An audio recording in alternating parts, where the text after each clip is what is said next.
honored and privileged to be joined by Police Commissioner Jessica Tisch. First and foremost, I want to extend my deepest condolences to Mr. Thompson's loved ones and colleagues. His family deserves our respect as they continue to grieve. Our work will never be able to undo the fact that a life was lost. We are here to announce that Luigi Mangione, the defendant, is charged with 1 count of murder in the first degree and 2 counts of murder in the second degree, including 1 count of murder in the second degree as an act of terrorism for the brazen, targeted, and premeditated shooting of Brian Thompson, who, as you know, was the CEO of UnitedHealthcare. This case was made possible by the collaborative efforts of the phenomenal public servants you see before you today, and so many others who are not here. I'm honored to lead the Manhattan District Attorney's Office and privileged to serve alongside Assistant District Attorneys Joel Seidman, Kristen Bailey, and Zachary Kaplan, who were working from the outset, hand in hand, with the greatest police department in the world. The Chief of our trial division, Lisa Del Pizzo, and the Deputy Chief, Chris Prefos, provided sage oversight and direction. And I want to acknowledge our high technology analysis unit. There was a lot to be processed here. Steve Moran, in particular, who heads that, and Marco Popic. We are privileged here at the DA's office to work every day with the phenomenal public servants at the NYPD. It has been a distinct pleasure to work besides Commissioner Tisch, an exemplary partner, and Chief of Detectives Joseph Kinney. Almost every day we're in touch, and his leadership is second to none. And then Deputy Commissioner Rebecca Weiner, who, as I tell her, there are a lot of challenging things happening in the world, and I sleep better at night knowing that she is the Deputy Commissioner in charge of terrorism. The detectives on this, out doing the courageous frontline work, Detective Oscar Diaz, Detective Curcio, exemplary, the finest. It wasn't just those of us here in New York.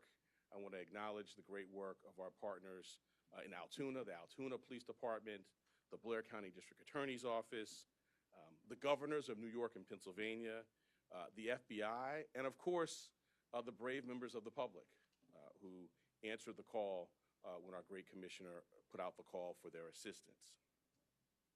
This was a frightening, well-planned, targeted murder that was intended to cause shock and attention and intimidation.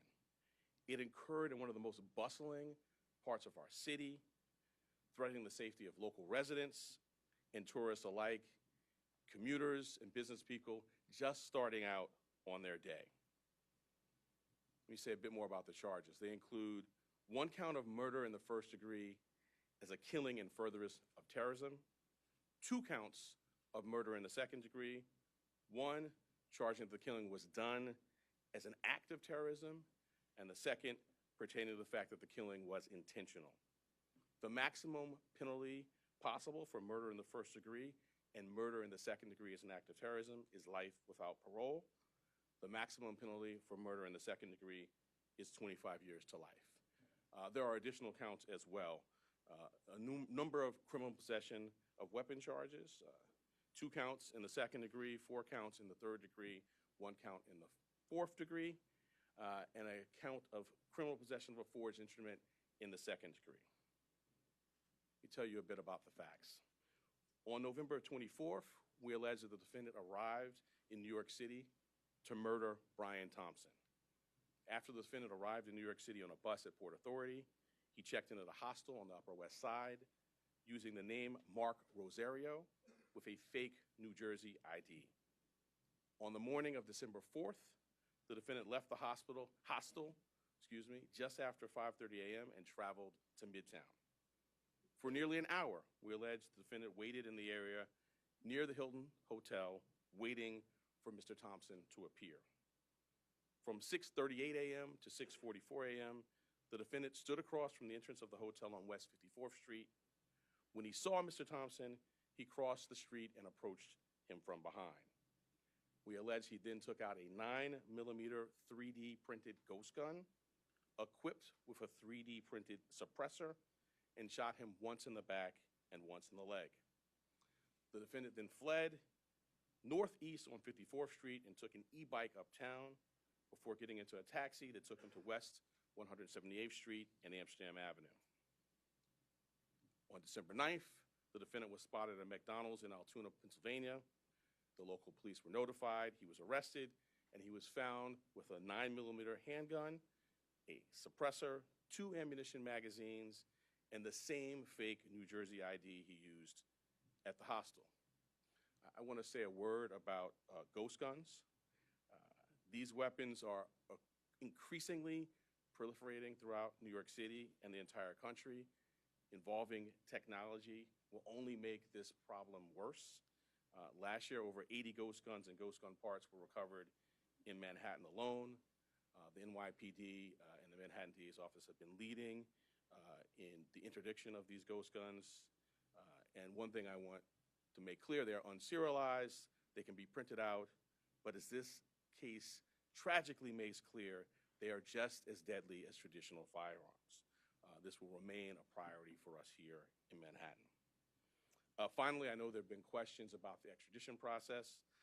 The latest that I can offer you is that the defendant is currently scheduled to appear in court in Pennsylvania on Thursday morning, first for a preliminary hearing on his Pennsylvania charges.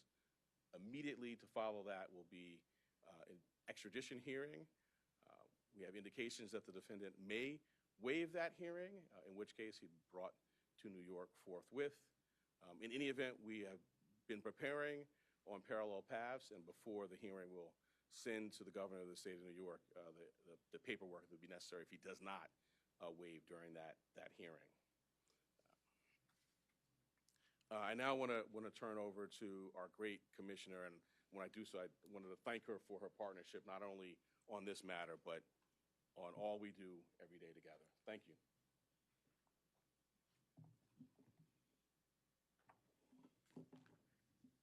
Brings us one step closer to securing justice for Brian Thompson and his family and affirming the primacy of the rule of law in the city of New York.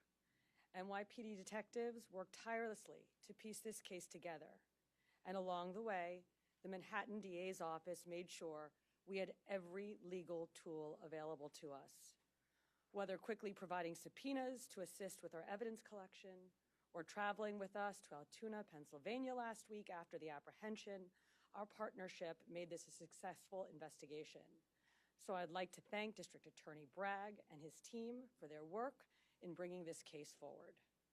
Part of that work included the relentless collection and analysis of surveillance video by our detectives, which ultimately produced a clear image of our suspect. That image was shared far and wide through the media, and thanks to an observant McDonald's customer and the employee who alerted the police, Mr. Mangione was quickly brought into custody. This outcome is why we always emphasize the critical role of the public in our public safety mission. So again, I want to thank everyone who saw something, said something, and did something. That is why we have a suspect in custody today. As DA Bragg said, Luigi Mangione is now formally charged and indicted for murder. And let me be perfectly clear. In the nearly 2 weeks since Mr. Thompson's killing, we have seen a shocking and appalling celebration of cold-blooded murder. Social media has erupted with praise for this cowardly attack. People ghoulishly plastered posters threatening the other CEOs with an X over Mr. Thompson's picture, as though he was some sort of a sick trophy. And yesterday, the New York Post reported that some extreme activists were circulating a deck of cards with other most wanted CEOs to be targeted for assassination. These are the threats of a lawless, violent mob who would trade in their own vigilantism for the rule of law that protects us all. Let me say this plainly. There is no heroism in what Mangione did. This was a senseless act of violence. It was a cold and calculated crime that stole a life and put New Yorkers at risk. We don't celebrate murders, and we don't lionize the killing of anyone. And any attempt to rationalize this is vile, reckless, and offensive to our deeply held principles of justice. Now, as we await the extradition process in Pennsylvania to complete, we continue our public safety work here at home. That includes our focus on the growing threat of ghost guns, one of which was used in this attack. The NYPD remains committed to tracking down and removing these untraceable weapons from our streets. And we will do that work hand in hand with District Attorney Bragg here in Manhattan and in every other borough to ensure that those who possess, distribute, and use these weapons are held fully accountable. Finally, I want to again thank every member of the NYPD, uniform and civilian, working on this case, led, of course, by our great Chief Kenny, whether in Midtown North Squad, Homicide, Crime Scene Unit, Intelligence Bureau, and everywhere else. All of you contributed to today's indictment, and you've brought the Thompson family one step closer to justice in this case. Thank you.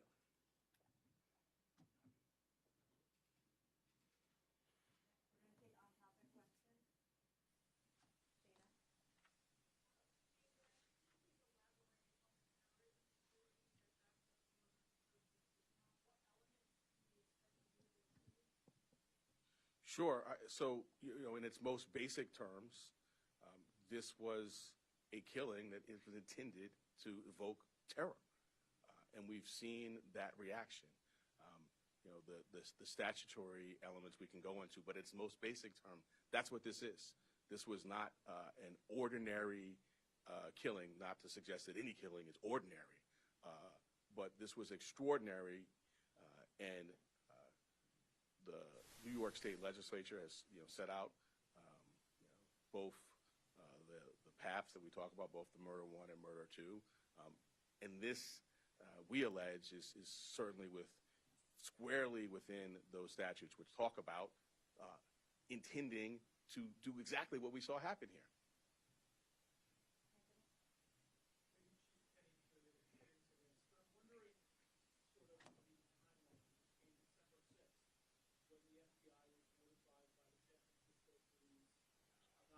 This missing person that was called in from Luigi's mother, from the time that they contacted you about this. Were you aware of this when he was arrested, or is this something that was still being processed at the time?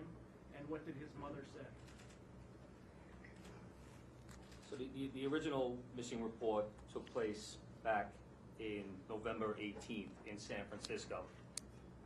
The sergeant that was involved in that case reached out to the San Francisco field office and said, hey, basically, I'm working on a missing case.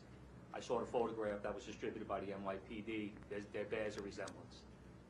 That tip was forwarded to us close to 45 hours after the incident took place. It showed up to a TFO, which is a task force officer. We have NYPD officers embedded with the FBI. They received that tip. It was one of 4 tips that they had received that day, and they were vetting it. Part of that vetting process was that they reached out to Mangione's mother in San Francisco very late on the 7th. They had a conversation where she didn't indicate that it was her son in the photograph, but she said it might be something that she could see him doing. So that information was going to be passed along to the detectives the next morning, but fortunately we apprehended it before we could act on that. Adam? The commissioner has talked about how the defendant's been lionized and celebrated. I'm wondering how concerned you are about a potential jury knowing that someone on that jury would be someone who would lionize and celebrate him. Well, I want to echo the commissioner's words, concerns, which I think were put forth beautifully. And we see a lot in these jobs. I meet with the families of homicide victims, and I just can't wrap my head around the notion that someone is celebrating this. To your specific question, we're at the beginning of a litigation now with our charge. We have a phenomenal trial team in place, led by ADA Joel Seidman, who has been in this office for more than 40 years and handled some very challenging matters. We have a voir dire process in place. I have faith in our jury system to select 12 people who can be fair and impartial, but we'll move forward, and that's something well down the road, but we'll be ready when that time comes. Two questions, if possible. One will be about Mr. Thompson's family. But the first, I want just maybe to explain more to viewers how you come to the conclusion that this is an act of terrorism. I think that's an important part of this. And so I'm hoping maybe you can explain that a little more and just sort of define maybe the statute here a little bit. Sure, and my point, I mean, the statute talks about attempts to influence or coerce a civilian population. The statute talks about intending to influence a policy of government, and it talks about seeking to put forth things sort of similar to that by murder. So the statute, plain language of the statute is clear. Obviously, we've charged it, the grand jury has voted on it, and we intend to go forward and prove it. But I think it does help to take a step back and think about the proof in the case, some of the writings. I'm not going to get into too much of that, but in the actual reaction.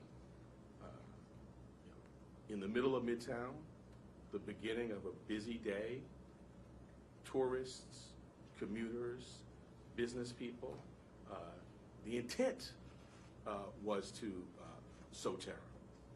And then if I could just on Mr. Thompson's family, sadly, as you say, not a lot of focus has been given to Mr. Thompson or his family. And I'm wondering if the victim services folks or any of the folks in your office have been talking to them and what that's been like, and if there's anything you can say about that. I'm not going to talk about communications with the family other than to say that we have a robust survivor services staff here that is second to none, but I would not talk about communications with any family. I don't think it'd be appropriate. But I appreciate your concern. Well, it's just because, like you're saying, there's been so much focus on the suspect here, and it's quite different than what we normally see.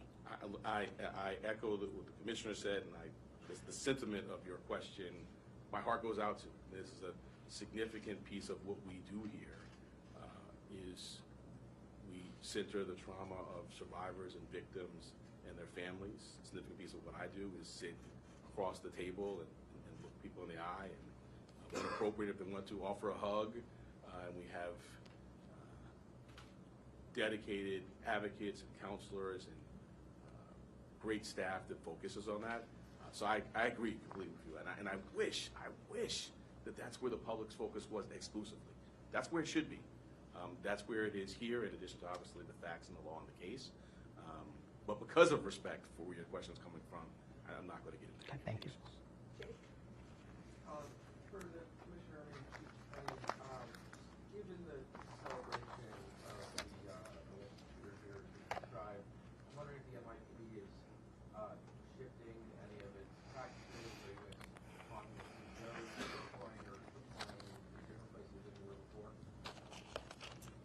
Yes, absolutely, and we've seen a real increase, sustained increase since December 4th in concern, not just from CEOs, but from corporations broadly. And so going back to the DA's point, the intent to intimidate or coerce a civilian population, which is, of course, at the root of our state terrorism statute, is very much borne out in this reaction, and for good reason. We've had a torrent of online threats. We've had real-world activity that the police commissioner flagged, which is abhorrent, and it causes concern. So we have done a lot to work with corporate security partners with whom we partner on a daily basis in this city, at the city level, at the state level, trying to make sure that everybody has the best practices that they need, that they know where to flag not just general ambient concerns, but specific threats that they might be receiving that a few weeks ago they might have written off as just noise in the online environment, that they now take seriously. So these are ongoing conversations that we have, and thanks to all the work that we do together every day, we're quite confident that concerns and threats are going to be appropriately directed our way. We're going to take two more. Yep.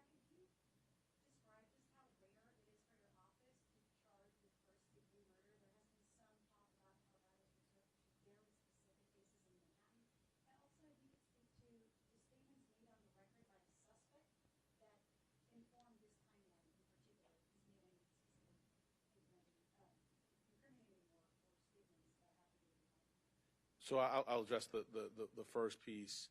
The first-degree murder statute has a number of subsections. They're sort of clearly delineated, and they are reserved for, the most abhorrent conduct, killing a police officer, serial killing, and the terrorism is one subsection of that. And so I would say, fortunately, that's not happening a lot. Taking a step back, I can't think of another office that is more equipped to handle a terrorism charge. We have a great terrorism unit. We were at the forefront of getting the statute passed. Within the last 2 years, we've tried 2 very significant terrorism cases, one involving an English-speaking operative based in Jamaica, and another involving someone who was here and funding overseas terrorism by cryptocurrency. So we have the expertise, and as I mentioned, the expertise on this team, and so we're prepared to go forward. Yeah, I'm not going to go beyond what's in the filing. All right, last question, Laura.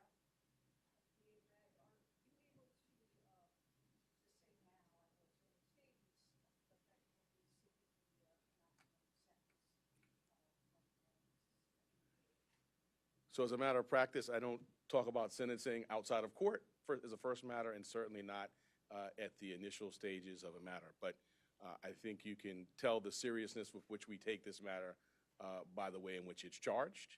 The murder in the second degree actually has a mandatory life without parole sentence, no discretion for the judge at all. So that's the maximum there. But I'm not going to go beyond that. We will first get the defendant to New York. We will have him arraigned. We will be before our judge. We will engage in pretrial litigation. If there's a trial, we're ably equipped to do that. And then we will proceed to sentencing, at which point we'll make our arguments in court. Thank you all so much. I was taking your book.